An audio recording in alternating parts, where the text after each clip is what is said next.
Oh ya. Bismillahirrahmanirrahim ya ikhwani, alhamdulillah. Kita sekarang ada di tanggal 13 Agustus. Benar? 12 Agustus. Lupa tanggal oke. 13 Agustus, hari Sabtu. Kita sedang di Desa Cilembu, tepatnya di toko Ubi Cilembu. Anda mau beliin oleh-oleh buat mereka yang datang jauh-jauh. Dari mana Anda? Kenalan dulu tuh. Hai guys, nama saya Ikhwan Franz Steven. Oke. Dari Ranca Ekek. Salam dari Binjai. Oke, ada. Assalamualaikum. Nama saya nama Ana Ansor. Eta tuh Cicaheum tidinya tuh. Cicaheum. Oke. Jadi guys, ini tuh adalah dua orang yang dulu sekelas sama Ana di SMK. Bahkan pertemuan setelah berapa lama? Gitu. Setelah berapa? 7 tahun. Mungkin saya sekitar 7 tahun. Dan betapa kagetnya Ana.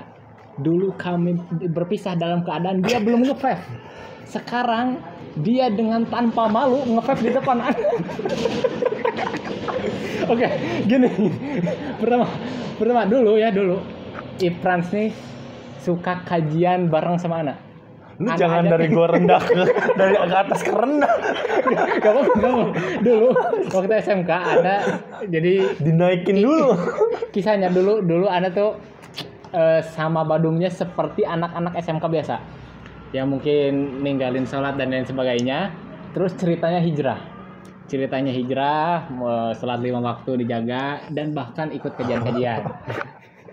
Terus Frans ini dulu sempat ikut bareng kajian sama Ana, betul? Betul sekali. Betul. Bahkan sempat dia pakai jubah putih, ingat nggak? Pakai gamis putih. Di saat pada tahun itu orang yang pakai gamis tidak sebanyak sekarang, bener nggak? Kalau sekarang udah banyak pakai gamis. Dulu zaman 2015-an pegang. Zaman dulu tuh kajian masih jarang, bahkan orang yang bercadar pun masih jarang, orang yang bergamis masih jarang. Dan si peran sama Ana nih ikut kajian lah istilahnya. Akhirnya ceritanya intinya dia candu terhadap Al-Quran, bahkan dia beli Al-Quran Cordoba yang ada artinya kan? Karena dia ingin menyelami kedalaman makna Al-Quran. Masya Allah. Akhirnya masuklah dia sastra Arab di Unpad. Gila, jalur bidik misi. Naikin dulu. Oke, jalur bidik misi. Terus jalanlah kuliah berapa lama? 1 tahunan lah. Kita ketemu lagi ya. Iya. Setelah 1 tahun kita ketemu lagi, masih lurus. Dia masih mau ke Kampung Inggris waktu itu. Ana mau ke Aroya. Ke Mahat Uhud kalau nggak salah. Ke Cianjur. Pokoknya Ana masuk pesantren. Masuk pesantren, dia kuliah. Terus ternyata betapa kagetnya Ana melihat dia saat ini adalah gamers. Gitu gak? Coba ceritain gimana Anda cerita kuliah dari sastra Arab, keluar kuliah sampai jadi gamers. Ceritanya gimana? Nah, boleh sambil makan kita. Oke. Nah, minum dulu ya. Ini berat soalnya. Berat ya. Jadi awal mulanya itu masuk sastra Arab pilihan ketiga. Oh iya, pilihan ketiga. Pilihan pertamanya itu filsafat UI. Oh iya. Ya. Pilihan keduanya itu ilmu politik Unpad. Pilihan ketiganya itu sastra Arab. Jadi sastra Arab itu bukan sesuatu yang benar-benar pengen dicapai sebenarnya. Cuman emang karena bidik misi dan tekanan ekonomi juga mengharuskan harus ikut bidik misi, dan akhirnya memutuskan untuk kuliah dengan sedikit keterpaksaan untuk berada di sastra Arab gitu. Dan berharap sastra Arab itu kan bisa cita-cita jadi diplomat ya. Iya. Jadi minimal bisa 3 bahasa gitu. Oh iya benar. Jadi masuk salah satunya sastra Arab gitu. Tapi ternyata di sastra Arab itu tidak semudah yang saya bayangkan, dan banyak juga yang lulusan dari pesantren. Oh iya, banyak juga ya.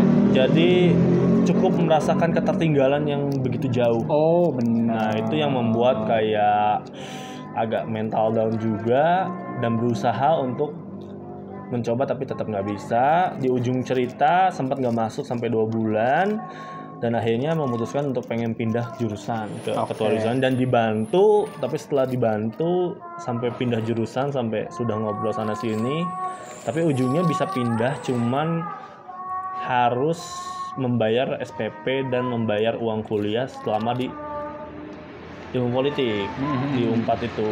Jadi emang karena tekanan ekonomi tidak memungkinkan sehingga ya emang harus keluar. Nah setelah keluar apa yang terjadi? Setelah keluar ya itu main warnet. Kembali ke yang dulu ya, zaman dulu pernah kecanduan juga warnet ya? Pernah SMP itu. Jadi kembali ke warnet ya emang akhirnya menemukan jalan saya di warnet. Oh iya, akhirnya di warnet itu Jadi biasa gamers. jadi gamers, terus akhirnya Menghasilkan dari gamers. dari game. Game pertama yang Anta kenal yang menghasilkan duit apa? Rising Force, RF. Ada RF. Oh, RF. Gitu. Itu game Indonesia, tapi itu jalan sekitar kurang lebih bisnis di RF itu sekitar atau di game RF itu sekitar 2 tahun.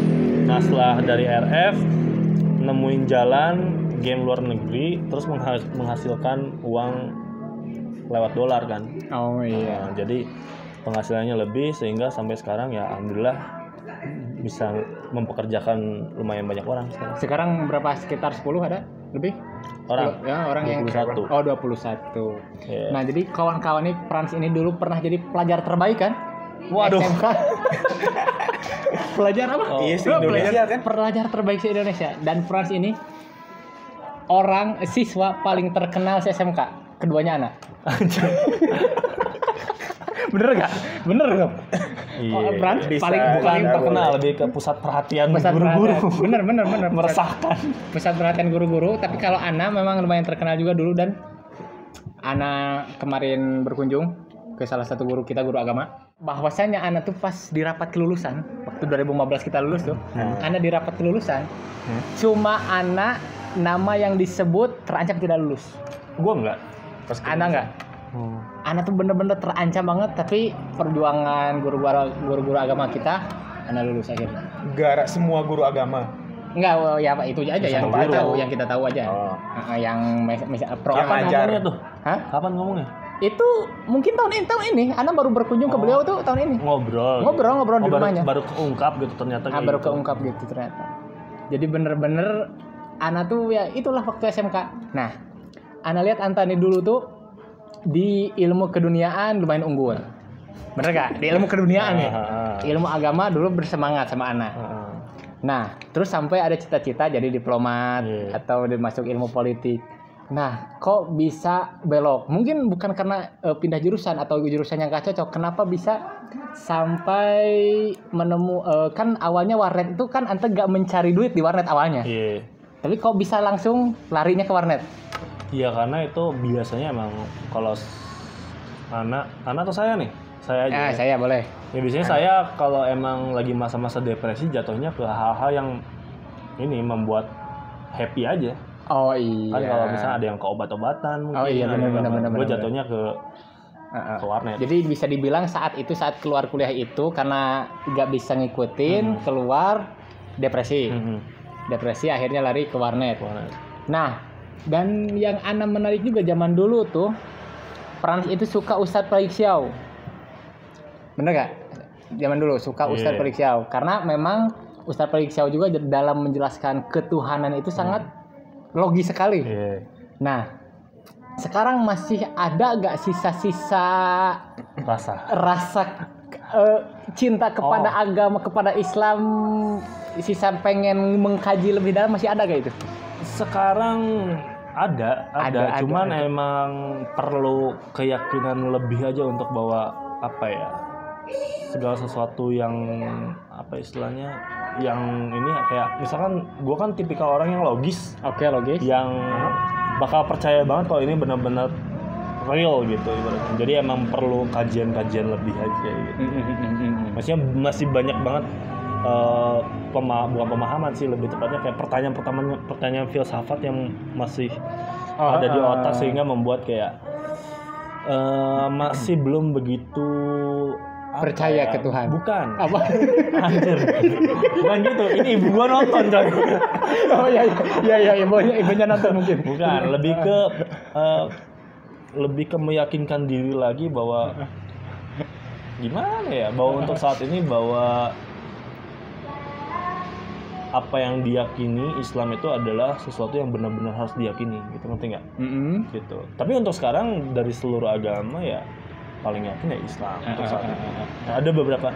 Jadi gimana ya? Gue tipikal orang yang kalau dalam masalah teori ketuhanan gitu-gitu masih ngikutin, tapi untuk kayak maksudnya kayak kewajibannya mungkin sholat atau apa itu masih bolong-bolong. Ya, bahkan tapi ketika misalkan lagi sedih lagi apa itu pasti larinya ke situ. Oh gitu. Iya. Sedih anta sholat. Masih sering. Oh. Sering. Tapi tadi subuh gak sholat. Lagi nggak sedih. Iya. Coba gini.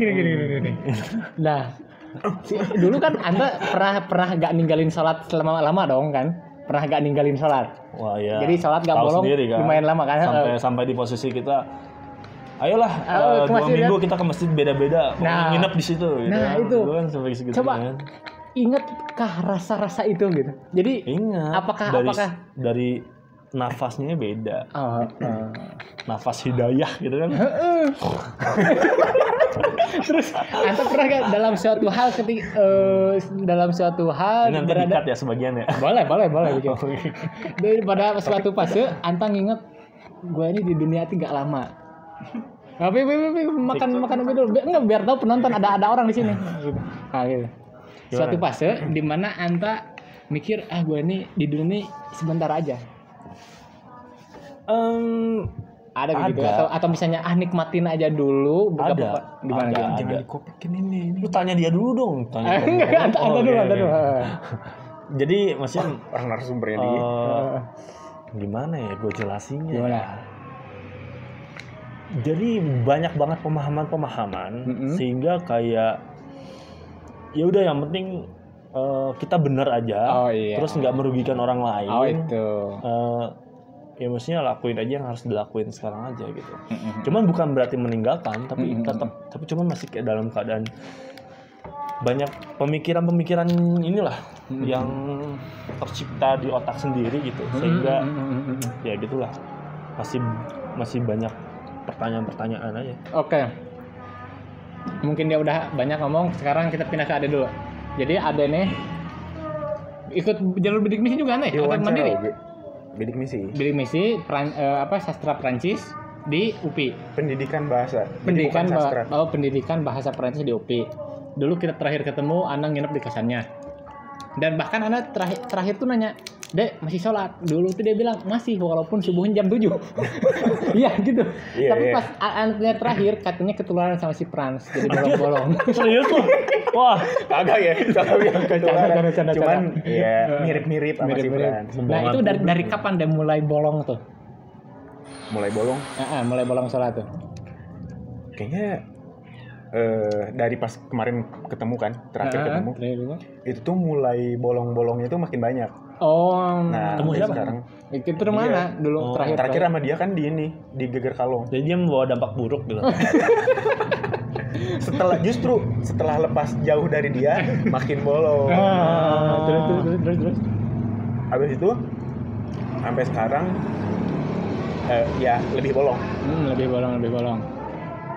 Nah, gimana rasanya dulu pas anta ngejaga sholat sama sekarang bolong-bolong? Ya pertanyaan yang sama deh. Misalnya pernah gak di suatu fase anta nginget, wah apa sih di dunia ini kita cuma nyari duit aja gitu. Sampai mati nih kita nyari duit. Pernah gak perasa di fase mikirin itu? Pastilah, semua orang pasti pernah ngerasain di fase itu. Ya emang nyari duitnya nggak ada. Nyari duit juga, duit nggak ada. Apa yang dicari? Makanya. Ninggalin duitnya nggak dicari. Nah terus gimana ceritanya? Sialan, jangan bilang aja. Jangan. Gimana ceritanya antum nih lagi ngumpul kan bertiga, tahu-tahu inget anta nelpon Ana, gimana ceritanya gitu? Iya, sahabat masa lupa. Masya Allah. Kayak ada yang kurang, ngerti nggak sih? Kayak misalkan ada adik, kayaknya perlu telepon suara deh. Terus gue cari nomor lu kan, gue nggak save nomor lu, karena nomor HP gue ganti. Terus gue cari di MM1, gue search nama suara ada, ya udah. Hanya nelpon, ternyata mereka tahu Anda di Cilembu sekarang, datang ke Cilembu hujan-hujanan perjuangan. Mudah-mudahan kita doakan imannya tambah naik. Amin. Tapi coba Frans, rencana kehidupan ke depan, apakah Anda berniat untuk tobat lagi menuju jalan yang lurus atau gimana? Pastilah, pasti. Seburuk-buruknya orang menurut gua pasti mereka pengen nyari yang terbaik untuk dirinya sendiri, pasti itu pasti. Kalaupun enggak, berarti mereka udah nggak peduli sama dirinya sendiri. Dan gue tipikal orang yang masih peduli sama diri gue sendiri. Jadi kalau untuk nyari yang kebaikan pastilah gitu, pasti. Tapi emang momennya belum dapet aja, momen untuk melakukan perubahan. Kalau gue bilang perubahan juga nggak tahu ya. Gue juga merasa sekarang gue udah di posisi yang Enak. ya, maksudnya yang baik versi gue. Oh gitu. itu. Ya kalau misalkan, tapi kalau emang dalam keimanan sih emang masih perlu belajar lagi. Tapi kalau untuk mengarah ke arah yang lebih baik itu pasti sih. Semua orang itu pasti sih.